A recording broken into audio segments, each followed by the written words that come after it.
आज हम सब शुकनासोपदेश के अगले पाठ को देखते हैं।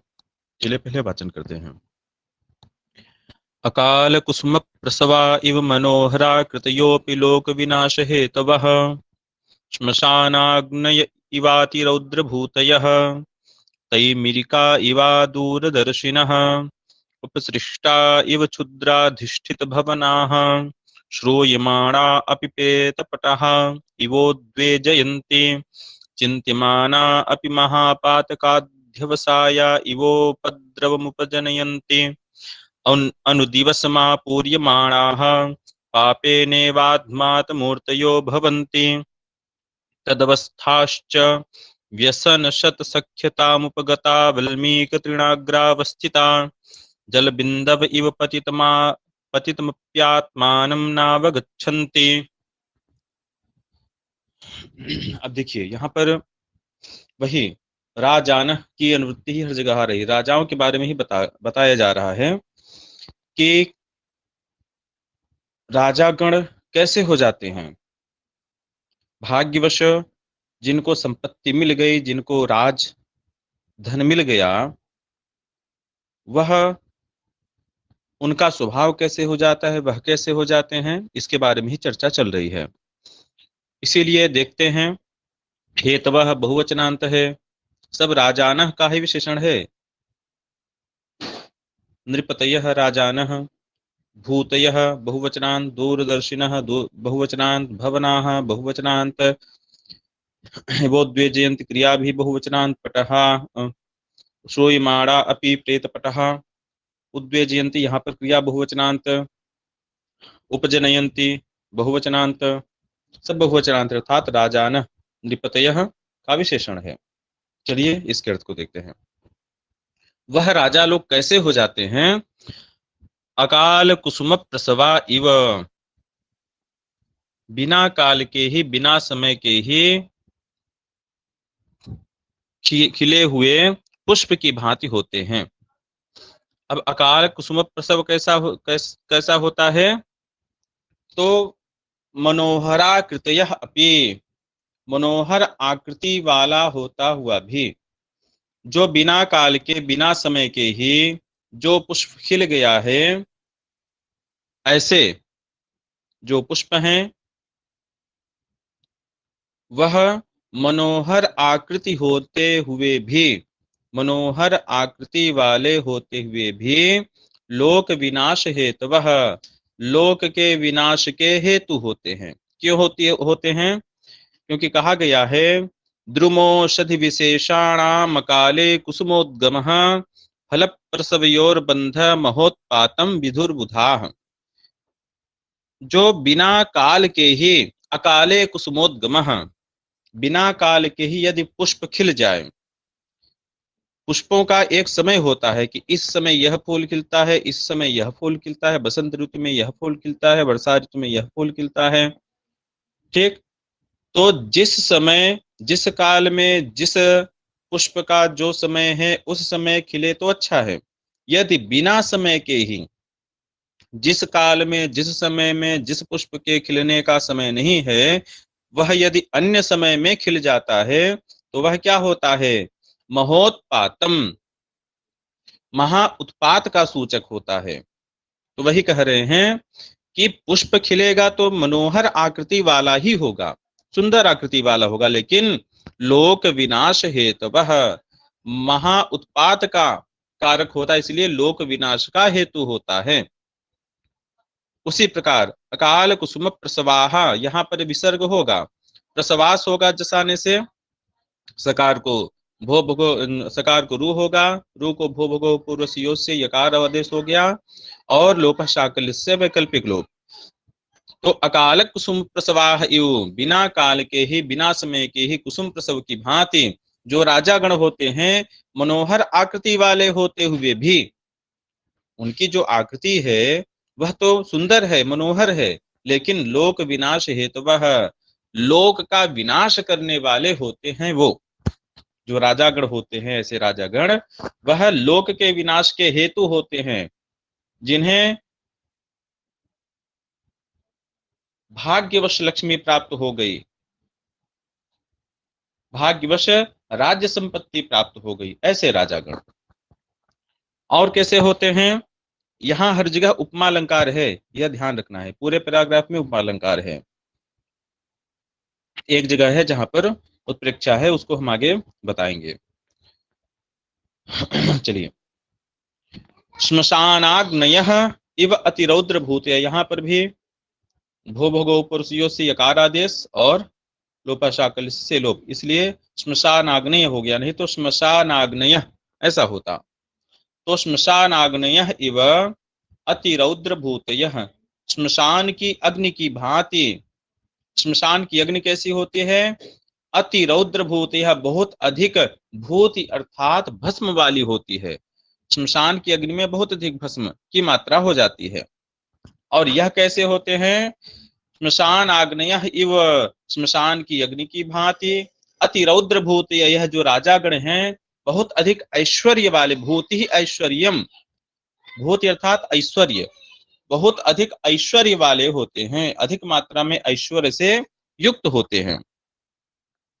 और यह राजा जन कैसे होते हैं, तैमिरिकाह इव अदूरदर्शिनः, तैमिरिकाह इव, तिमिर रोग से जो पीड़ित हैं, ऐसे लोग क्या होते हैं, अदूरदर्शिनः, वह दूर तक नहीं देख पाते हैं। जो तिमिर रोग से पीड़ित होते हैं वह अदूरदर्शी अर्थात दूर तक नहीं देख पाते हैं। वैसे ही ये जो राजागण है यह अदूरदर्शिनः, यह केवल वर्तमान को देख पाते हैं, भूत भविष्य को नहीं देख पाते हैं, दूरदर्शी नहीं होते हैं। किसी कार्य को प्रारंभ करने पर उसके परिणाम को नहीं जान पाते हैं कि इस कार्य को करने से परिणाम क्या होगा। तो राजा जन कैसे हो जाते हैं, अदूरदर्शी हो जाते हैं। और राजाओं की उपमा किससे दी गई, उपसृष्टा इव, उपसृष्टा अर्थात वैश्या, उपसृष्टा वैश्या को कहते हैं। तो उपसृष्टा इव, वैश्याओं की भांति। वैश्याओं का घर कैसा होता है, क्षुद्राधिष्ठित भवना, हाँ वैश्याएं कैसे होते हैं, क्षुद्राधिष्ठित भवना है, उनके घरों में क्षुद्र लोग, विट इत्यादि लोग निवास करते हैं। तो क्षुद्र लोग हैं वही निवास करते हैं। और यह राजा जन कैसे होते हैं, तो क्षुद्राधिष्ठित भवना, जहां पर क्षुद्र दुष्ट लोग ही निवास करते हैं, ऐसे राजा जन हो जाते हैं।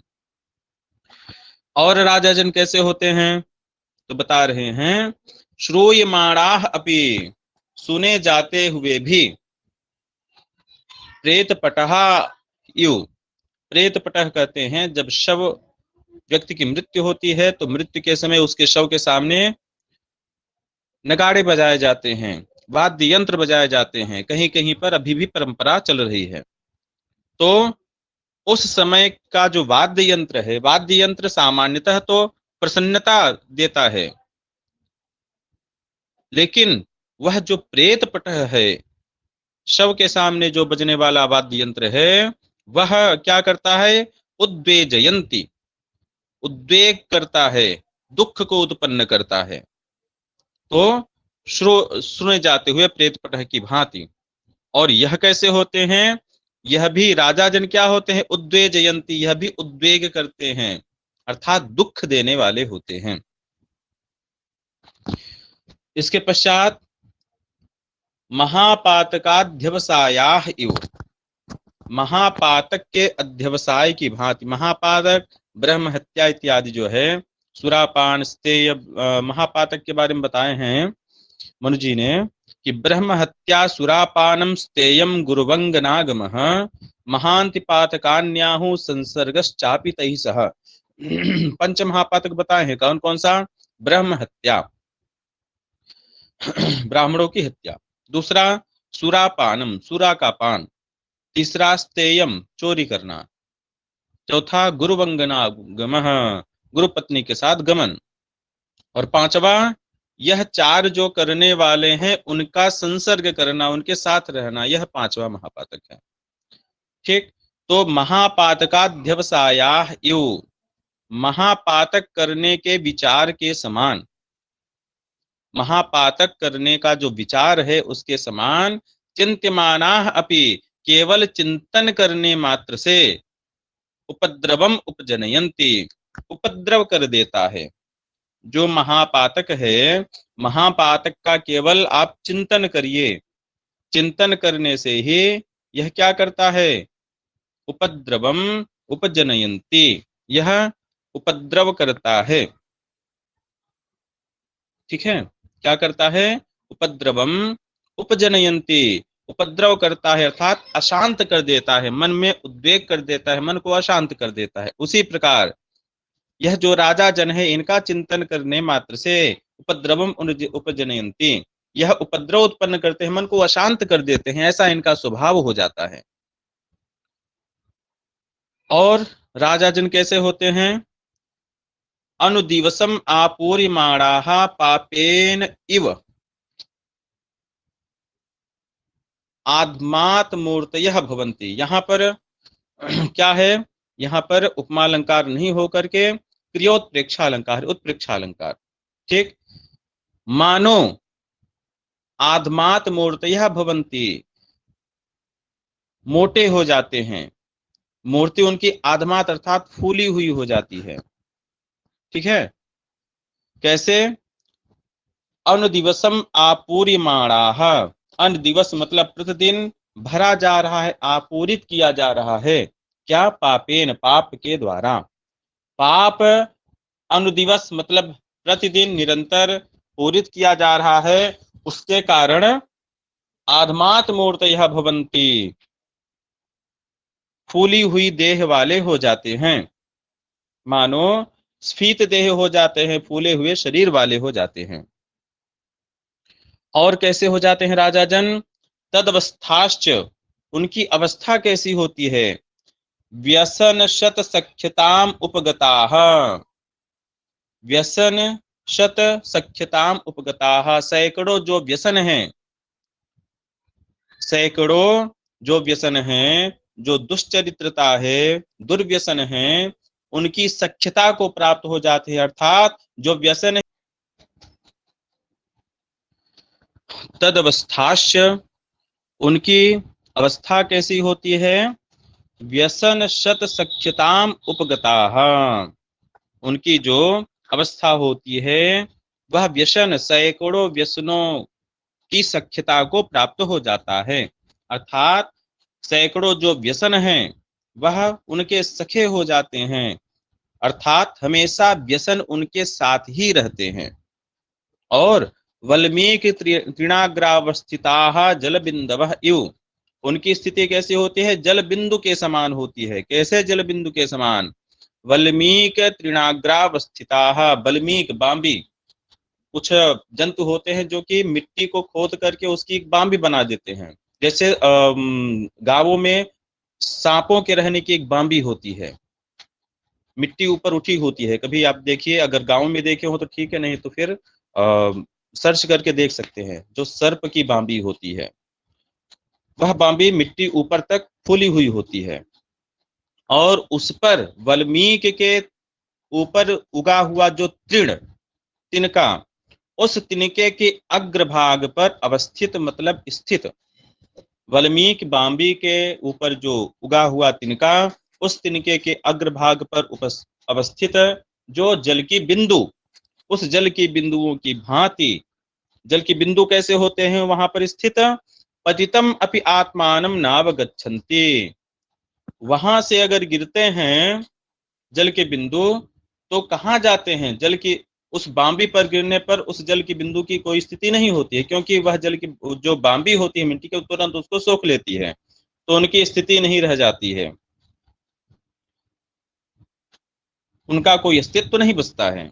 तो वल्मीकि तृणाग्रावस्थिताः जल बिंदवः इव, बांबी के वल्मीक पर उगे हुए जो तृण है, तृण के अग्रभाग पर अवस्थित जो जल बिंदु, उनके समान पतित होने पर, गिरने पर, वहां से गिरने पर आत्मानम अपि नावगच्छन्ति, अपने आप को ही नहीं जानते हैं। वैसे ही जो राजा जन होते हैं वह पतितम अपि, पतित होने पर, अपने धर्म से च्युत होने पर, धर्महीन होने पर, आत्मानम नावगच्छन्ति, अपने को नहीं जानते हैं कि मैं कौन हूं, मैं राजा हूं अथवा कोई दुर्व्यसनी हूं कि क्या हूं, अपने को नहीं जानते हैं।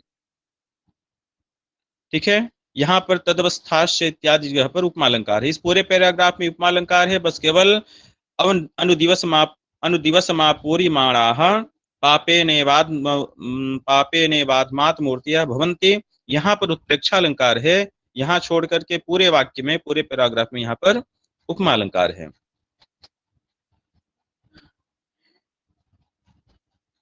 तो आज इतना ही करते हैं। कोई यदि प्रश्न हो किसी का तो भी पूछ सकते हैं।